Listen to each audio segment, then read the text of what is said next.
Future Hacker. Life. Path. Future. Apoio Instituto Brasileiro de Ciências e Inovações.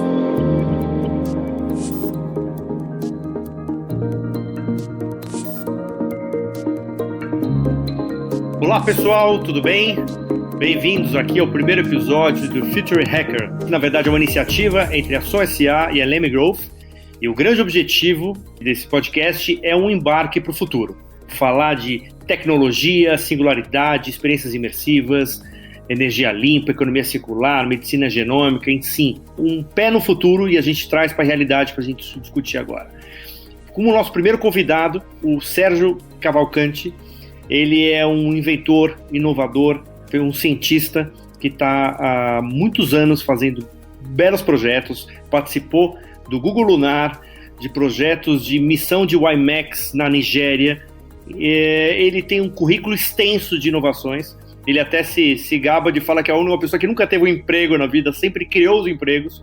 Bem-vindo, Sérgio. Tudo bem com você?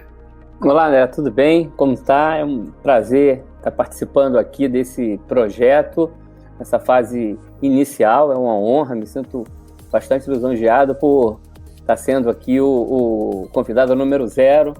Estou à disposição, adoro esse tema, adoro mais ainda saber que tem gente que adora também. Então, estou à total disposição para a gente trocar algumas ideias sobre como será esse futuro, se é que ele realmente já chegou.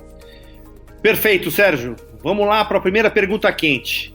Na tua opinião, o que é real e o que é percepção das nossas mentes?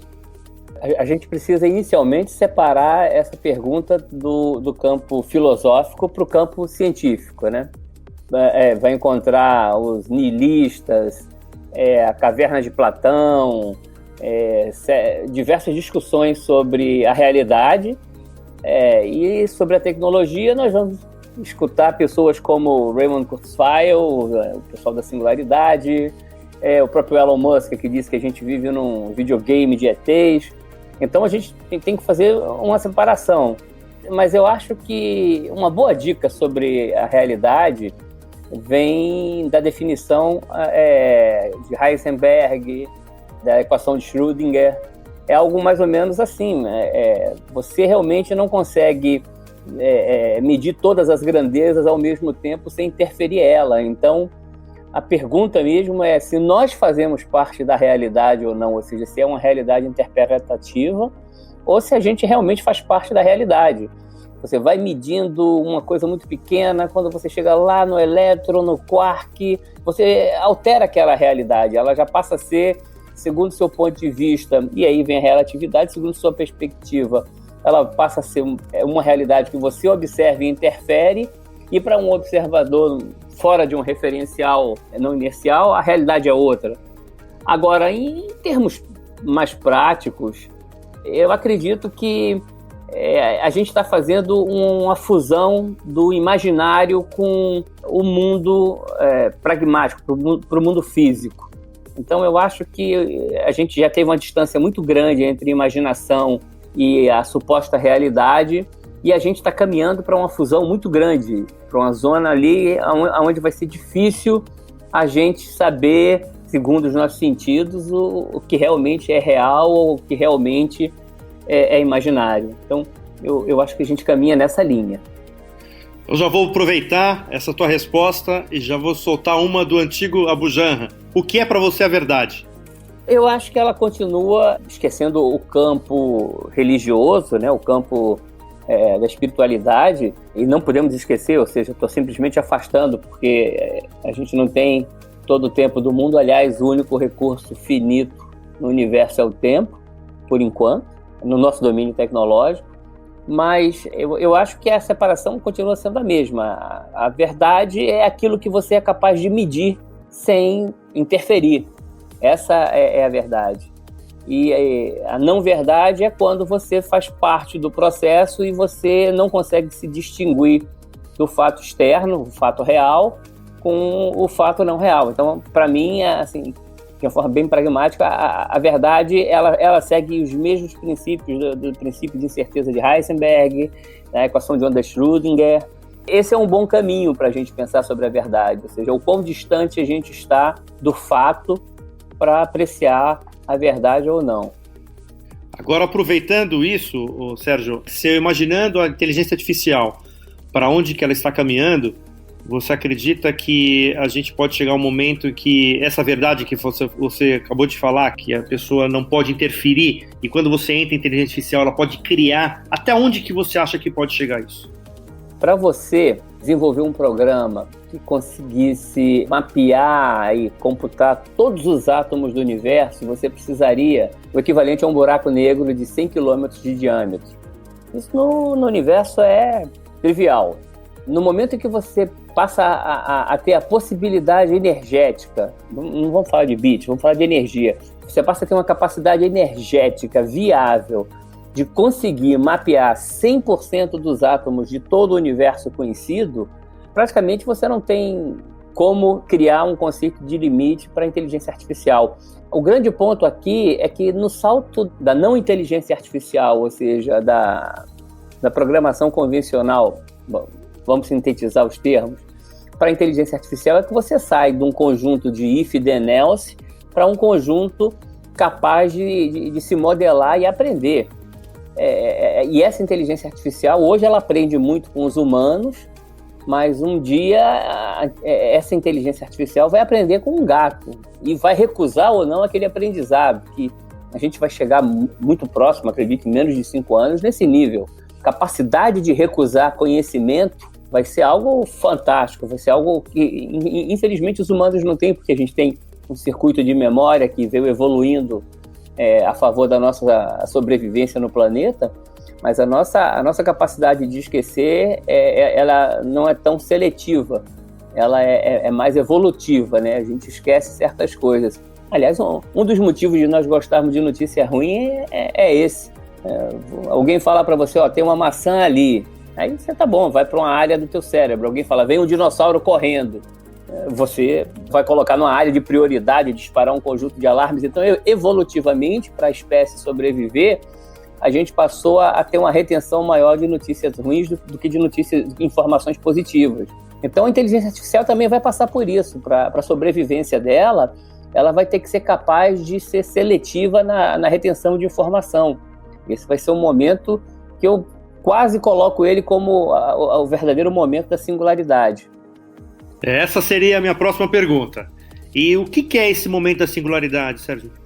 O termo foi cunhado por Vernon Vinge, mas popularizado por Raymond Kurzweil, assim como a equação popularizada pelo Einstein é igual a MC2.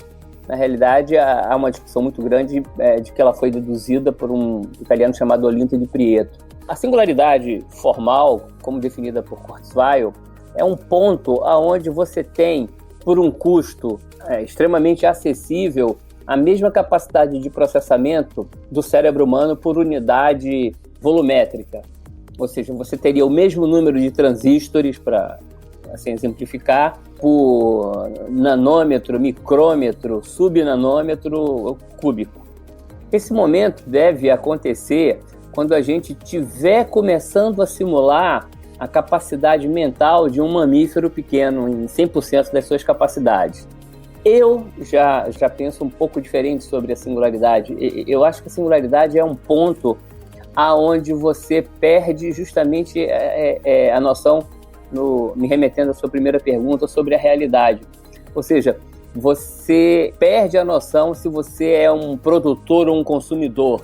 O processo está tão emaranhado, e emaranhado é um termo muito atual na física, que é o emaranhado de elétrons. A gente já está falando de teletransporte de elétrons, tem acontecido, temos batido recordes em experiências, você tem teletransportado a informação, em alguns casos, talvez até mais rápido que a velocidade da luz, ou seja, essas experiências estão acontecendo e sendo medidas, e ainda sem explicações fáceis de serem assimiladas. Mas eu acho que a singularidade real vai acontecer nesse momento, onde a gente tem uma fusão do nosso papel de criador com o nosso papel de consumidor. Ou seja, você vai ter sistemas produzindo coisas que você não pediu, não programou, não previu. Esse vai ser um ponto bem interessante na nossa história. Ou seja, ao invés do Kasparov chamar o Deep Blue e jogar uma partida, o Deep Blue vai criar um jogo e vai chamar o Kasparov para jogar. Voltando nesse ponto, a gente vai chegar, o Kasparov desafia o Deep Blue e o Deep Blue fala não. Vai ser, não quero jogar com você. Não quero. Mas eu acho que vai ser isso. Vamos jogar uma partida? Não me interesso por jogar com você. Não tenho nada a aprender. E Sérgio, fazer uma outra pergunta. Vamos supor que a gente partiu da singularidade, joga 20 anos para frente. Que futuro é esse que você consegue enxergar? Você consegue ter essa visão do que pode acontecer em 20 anos pós-singularidade? O mundo tem uma história cíclica, né? Nós temos uma história cíclica, mas a gente vai ter uma fase pós-apocalíptica. Você vê, nós estamos vivendo um momento difícil, relativamente simples de ser resolvido, mas difícil de ser coordenado devido às conexões que você precisa fazer e coordenações geopolíticas para você solucionar um problema muito simples, que era só vamos fechar aeroportos e acabou o problema. Eu acho que no futuro, imaginando que a gente não teve que se reiniciar, se resetar, eu acho que tem um momento de volta às origens. Todo mundo termina tendo um reset no processo e é inevitável. A gente sabe que talvez não em 20 anos, mas é só uma questão de tempo para a gente enfrentar alguns desafios de escala astronômica. O quanto esses desafios vão serem antecipados ou não, e em qual escala de tempo, ainda é algo que a gente não consegue mensurar e a gente termina desprezando o problema, como a gente despreza o problema climático. Tem gente que diz que existe, gente que diz que não existe, muita gente estudando o tema, mas a gente despreza. A verdade é que a gente despreza o problema climático. Uma hora ele aparece, uma hora o mosquito aparece, o morcego com um outro problema, e nós não estamos preparados. Então, eu acho que uma lição que nós tiramos do presente agora é justamente a antecipação. Agora, 20 anos, dando nome aos bois, 20 anos eu acredito que nós vamos estar expandindo a nossa escravidão com as máquinas. Ou seja, se você parar para pensar, quem é que compra bateria para o teu celular, quem é que carrega, inverte o processo, ou seja, nós trabalhamos para todas as máquinas que nós temos. Quem abastece a geladeira somos nós, quem carrega o celular somos nós. Só fazendo uma reversão no sentido, imagine que as máquinas são os nossos patrões, certo? E nós trabalhamos para mantê-las funcionando.